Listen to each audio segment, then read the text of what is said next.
É preciso dizer que o Bolsonaro voltou a comer bife. Eu já vou explicar para vocês por quê. Neste vídeo eu quero falar sobre esse negócio do Edgar e do Caio Coppola no programa do Morning Show, mas quero fazer um comentário, sim, muito importante a respeito dessa declaração que o Bolsonaro fez e que gerou toda essa discussão no Morning Show com relação ao militante da AP, ao terrorista, muito provavelmente um terrorista da AP, o seu Fernando Santa Cruz, que integrava a Ação Popular aqui no Brasil, que era um grupo advindo da esquerda católica, da Juventude Universitária Católica, que rompeu com a hierarquia católica em 62, criou-se oficialmente em 63, a Ação Popular rompeu com a Ação Católica e resolveu partir para uma ação muito mais revolucionária do que antes. E aí esse grupo se forma.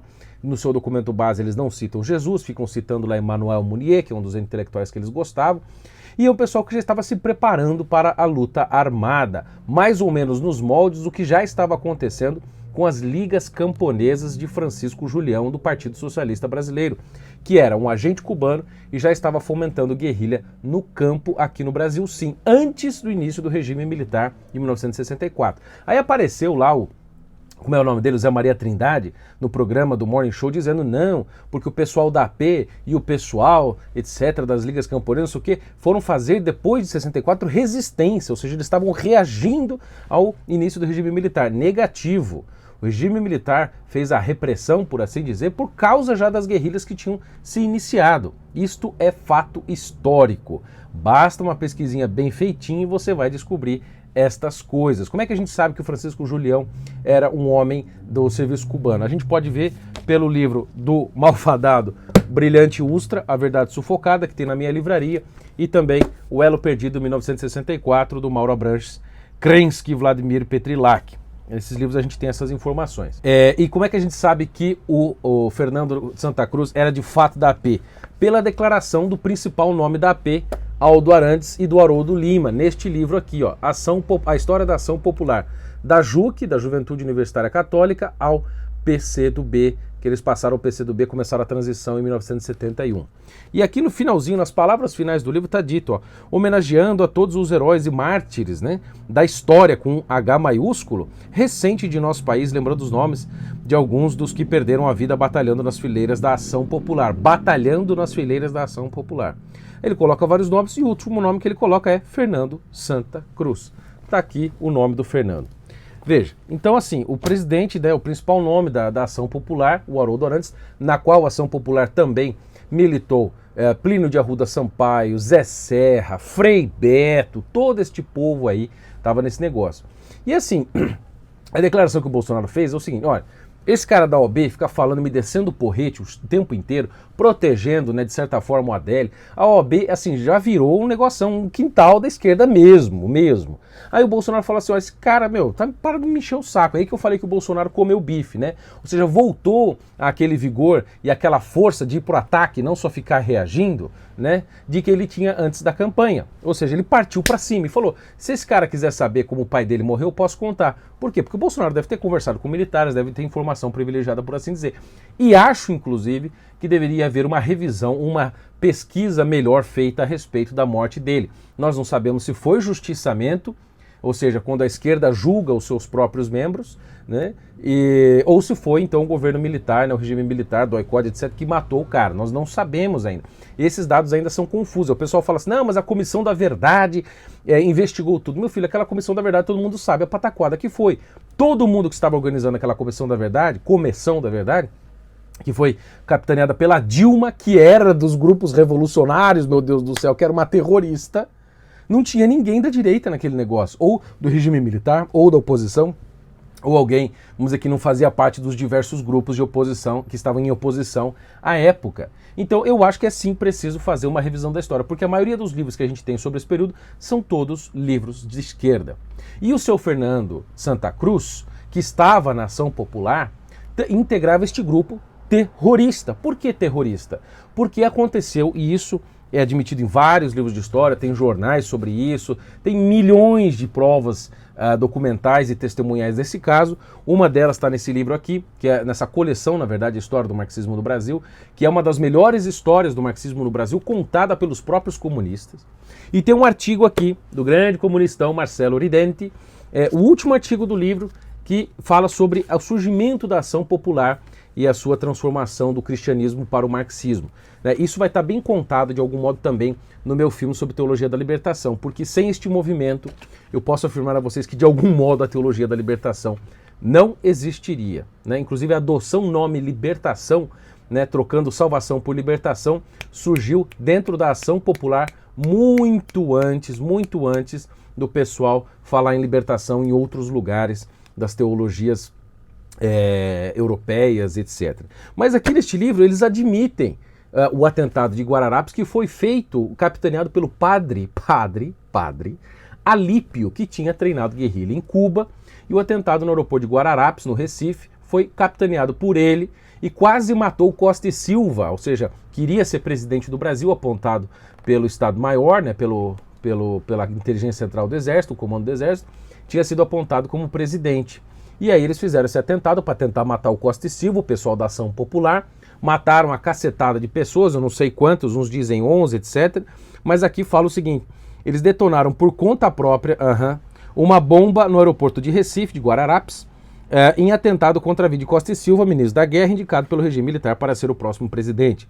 Houve mortos e feridos, acho que foram 11 mortos e feridos no total, que não tinham relação com o objetivo do atentado, cujos verdadeiros autores não foram descobertos pela polícia à época. Aí ele conta aqui que na quinta edição da revista Combate nas Trevas, de 98, na página 122 e seguintes, Jacó Gorender, o grande militante comunista, confirma a responsabilidade do padre Alípio de Freitas pela coordenação do atentado. E aí, pensa só, eles fizeram esse atentado e fizeram tantos outros, Também orientados pelo padre Henrique de Lima Vaz, que era o ideólogo da Ação Popular, fizeram esses atentados terroristas. E o seu Fernando Santa Cruz fazia parte deste grupo. Todo mundo sabia do cunho revolucionário da Ação Popular, como eles eram adeptos das ideias, não só de Marx, mas de Lenin, de Mao Tse Tung, de Stalin, como eles amavam a Revolução Cubana, achavam aquilo a quintessência da ação política, tinham mandado pessoas para a China para aprender a fazer guerrilha rural, ou seja, esse povo estava envolvido em toda essa questão, o seu Fernando Santa Cruz estava no meio. Então o cara se envolve numa organização dessa, que explode, faz atentado terrorista em aeroporto, mata pessoas inocentes, faz um monte de ações de guerrilha no campo, etc. Depois, lá no final, foram se integrar ao PCdoB, mas não sem antes mudar o nome da Ação Popular para Ação Popular Marxista-Leninista, APML. Ficou famoso esse negócio. Só que o pessoal no estudo história não conhece. Ele participa deste grupo. Vamos imaginar que ele de fato foi morto pelo regime militar. O cara participa desses negócios, como disse o Silvio Grimaldo no seu Twitter, ou ele é morto pelo regime militar, nas guerrilhas, ou é pego, e morto numa ação, quem sabe numa reação, como aconteceu com o Marighella, ou ele é morto pela própria esquerda, numa questão de justiçamento, que é comum dentro dos comunistas, em geral, do movimento revolucionário comunista, ou ele vira jornalista da Folha, vira jornalista do Estadão, ganha um programa de rádio, e etc., como é o caso desses caras aqui, do Aldo Arantes, do Haroldo Lima, do Betinho, etc. Então, pessoal, é o seguinte, primeira coisa é isso, acho que o Bolsonaro confrontou de uma maneira muito forte ali, chocou muitas pessoas, mas este é o old school, é o estilo Bolsonaro de ser, que foi o que colocou na presidência. Então acho que de alguma maneira foi acertada, talvez o jeito que ele colocou, não foi, vamos dizer assim, tão acerto. Faltou um pouquinho ali, eu acho que de jogada para levantar a questão, não precisava ter partido para cima tanto do presidente da OAB e mais trazido mais essa questão do passado, Enfim, mas eu acho o seguinte, levantou uma questão importante, a vaca sagrada da esquerda, os guerrilheiros da esquerda. Aí toda essa discussão, não com essa profundidade, inclusive mais rápida aqui que eu tive que mostrar para vocês, foi lá pro Morning Show. E o Edgar, cara, na boa, eu estive lá já no Morning Show, dei uma entrevista ao Morning Show, você pode assistir aqui ou aqui, eu vou colocar o cartazinho para você assistir depois, o link do meu vídeo participando do Morning Show está aqui na descrição do vídeo. E assim, eu explicando as coisas, você vai assistir no programa, o Edgar me interrompe. Eu fui lá para falar do meu filme sobre teologia da libertação e ele ficava tratando de filme da minha polêmica com a Fernanda Lima, que eu acho que ele teve uma relação com a Fernanda Lima, né? O Edgar estava todo ofendidinho, porque eu falei umas verdades da Fernanda Lima e depois a minha previsão em relação ao programa da Fernanda Lima aconteceu e o programa acabou, né? E ficava trazendo outros assuntos a baila bobocas, entendeu? Aí fica lá o Edgar interrompendo o tempo inteiro. E o Edgar é óbvio que é um militante, ele é um esquerdistinha, isso aí ninguém mais duvida, né? E depois da polêmica com o Caio, ele ofendeu pessoalmente o Caio Coppola. Ofendeu pessoalmente o Caio Coppola o tempo inteiro e não respondeu às indagações que o Caio disse. O Caio disse assim, olha, tudo bem, a gente não pode ficar... a gente não pode simplesmente olhar para um lado, a gente tem que olhar para o outro também, né, das guerrilhas, etc., e lembrar dessa parcialidade total da mídia e da histeria que o pessoal fica quando se levanta a maldição que foi essas guerrilhas aqui no Brasil. Então não lutavam pela democracia, o caçamba, eles lutavam para implantar o regime comunista, meu Deus do céu. Você quer a prova disso? Esse livro aqui do pessoal que fez revolução armada, matou pessoas, etc., no final, na última página do livro, o que está escrito aqui, ó? Socialismo e Democracia, Vladimir Lenin, tá? Divulgação das ideias de Lenin. Olha o que eles dizem. Não pode haver socialismo que não seja democrático, assim como não existe verdadeira democracia sem socialismo. O que ele está querendo dizer? Que uma coisa é outra simplesmente no discurso. É óbvio que não, porque em todos os lugares onde essa porcaria desse socialismo foi implantado, deu o quê? Deu em ditadura, em mortes, em perseguição, em tortura, em fome, em desgraça. A democracia é simplesmente um discurso que vai, enquanto há democracia, preparando o terreno para a tomada do poder de fato. Então, vocês percebem a malandragem? E o Edgar, obviamente, não é um homem inteligente, entendeu? É um homem incultíssimo, mas é um homem afetado. Ficou nervosinho porque o Caio Coppola foi macho e quando o Edgar disse para ele, você fica aí com esse seu latifúndio de ideias, daí o Caio Coppola disse, melhor ter um latifúndio de ideias, né, do que um deserto de palavras, um deserto de ideias. O seguinte, o Caio Coppola respondeu muito bem. Ele falou, respeite o seu público. O seu público não é só a turminha do Leblon, não. Ou a turminha aí, né, do Higienópolis, dos bairros ricos e da vida maravilhosa que o seu Edgar leva. Entendeu? Não sei por que o Edgar tá nesse programa. O Edgar, tinha que voltar pra MTV ou ficar em qualquer outro lugar e botar o Caio Coppola pra comandar o programa. Deixa lá o Fefito gritando, entendeu? O Fefito é engraçado, né? Tem aquela afetação toda, mas ele não incomoda muito, né? Só aquela vozinha dele, e pronto, né? A Paulinha tá ali, Paulinha mais ou menos tranquila, o outro lá que eu sempre esqueço o nome dele também, gente boa. Então assim, o Edgar tinha que sair dali. Eu acho que a Jovem Pan vai tomar uma medida depois dessa. Não vai tirar o Caio, porque o Caio é um puta de um comentarista, é um grande cara, eu conheço o Caio é meu amigo, vou defendê-lo porque é um cara que tem coração.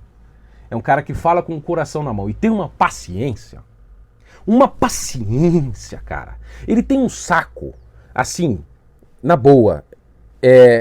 Vocês já viram slime, aquela meleca que todo mundo puxa? O saco do Caio Fábio é feito daquilo. Então quando ele acorda de manhã, o Caio Fábio é um pastor protestante. O Caio Coppola levanta de manhã, né? Ele pega o seu saco, esvazia bem, deixa murchinho, né? E aí ele vai pro Morning Show.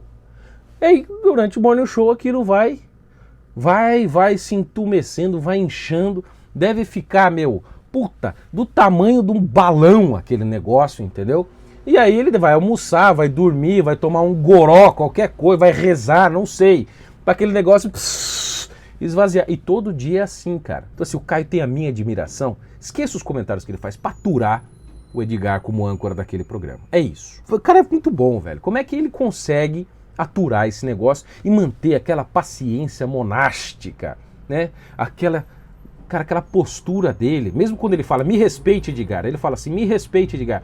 Eu já tava falando, seu moleque, cara, como é que você faz esse negócio? Só que quando a gente estoura desse jeito, a gente fica parecendo louco. E aí o Edgar fica falando, você não sei o quê, não muda o tom. E o Caio também não mudou. Isso foi muito bom. Caio, olha, tem meus parabéns. Caio, tu é foda, bicho. Você tem os nossos aplausos. Continue, não arregue, entendeu? Mostre a verdade e continue sendo este batalhador forte que você é em prol do Brasil e da verdade. Sempre trazendo fatos, sem afetação, entendeu? Críticas que você concorda. Eu não concordo com a crítica que você fez ao Bolsonaro. Eu acho que é bom o Bolsonaro ganhar força de novo. Inclusive, agora o Bolsonaro de manhã acaba de postar um vídeo falando do Adélio, né? Descendo o porrete no Adélio. Falar, o Adélio, né? Alegaram que ele era louco. Eu nem recorri. Por quê? Porque agora ele está em prisão perpétua no manicômio. Se ele fosse julgado e preso numa cadeia comum, ele estaria solto em 2, 3 anos, entendeu? Então eu botei ele em prisão perpétua. Zoou, entendeu? Tirou um sarro dos caras. E ele tem razão, entendeu? Ou, por exemplo, ele falou assim, agora os hackers também são loucos, agora não sei o quê. Então o Bolsonaro tá partindo pra cima de novo. Tá o Paulo Guedes chamando o pessoal de vagabundo. Vagabundo vai trabalhar, pô. É essa verve que nós precisamos. Este é o estilo que a gente precisa adotar de novo para não deixar os caras crescerem. Esse pessoal tá tomando muito espaço. Estão tomando muito espaço na discussão pública. E eu, amanhã, neste canal aqui, eu vou falar de erros do governo Bolsonaro, tá? Amanhã eu vou falar dos erros do governo Bolsonaro. Então você fique ligado, amanhã nós vamos criticar, sim, o governo Bolsonaro, tá bom? Inscreva-se no canal. Eu queria agradecer, inscreva-se, veja assim, eu tô tão excitado aqui, mas... Inscreva-se no canal, deixe seu comentáriozinho, seu like. Eu quero agradecer aqui ao queridíssimo Tiago Freitas, o designer que fez a nova capa do canal. Coloquei nova capa no Twitter, nova capa no Facebook. Enfim, agora tá tudo padronizado, bonitinho. Se Deus permitir, eu vou mudar aqui desta casa, deste apartamento, vou mudar para um lugar melhor, vou montar não um estúdiozinho, mas vai ter um lugar melhor pra gente gravar do que na minha sala ou aqui no meu escritório com a minha bateria eletrônica aqui no fundo. Né, o pessoal quer que eu um dia solte um vídeo tocando bateria aqui, né? Essa bateria eu gosto, ela é muito boa, ela é excelente, um produto maravilhoso, só que ela não tem a mesma pegada da bateria acústica. Então, minha bateria acústica está na casa de um amigo, quando eu mudar para casa eu vou botar minha bateria acústica lá, e aí eu gravo um vídeo para botar aqui no canal mostrando para vocês o gordinho tocando bateria, né? Não sei se vocês sabem, mas eu sou baterista já tem quase 20 anos, né? Então é isso, pessoal. Deus abençoe vocês, é o que eu tinha a dizer. Teria outras observações a fazer em relação ao comportamento do Edgar e do Caio Coppola, mas em essência é isso, nós temos que nos preocupar com isso e principalmente apoiar o Caio Coppola. Ele precisa do apoio público. Você fica falando mal de esquerdista, etc, precisa atuar. Vai lá nas redes sociais do Edgar, fala o que você pensa, vai lá na rede social do Caio Coppola, dá apoio, se bem que ele não tem rede social, né? Mas na sua rede social dê o apoio a ele, isso é necessário, inclusive nos comentários dos vídeos da Jovem Pan. Tamo junto, galera, o canal tá tomando uma face nova, nós estamos voltando a crescer muito bem, Deus os abençoe e ó, um beijo do gordo e um bigode para vocês.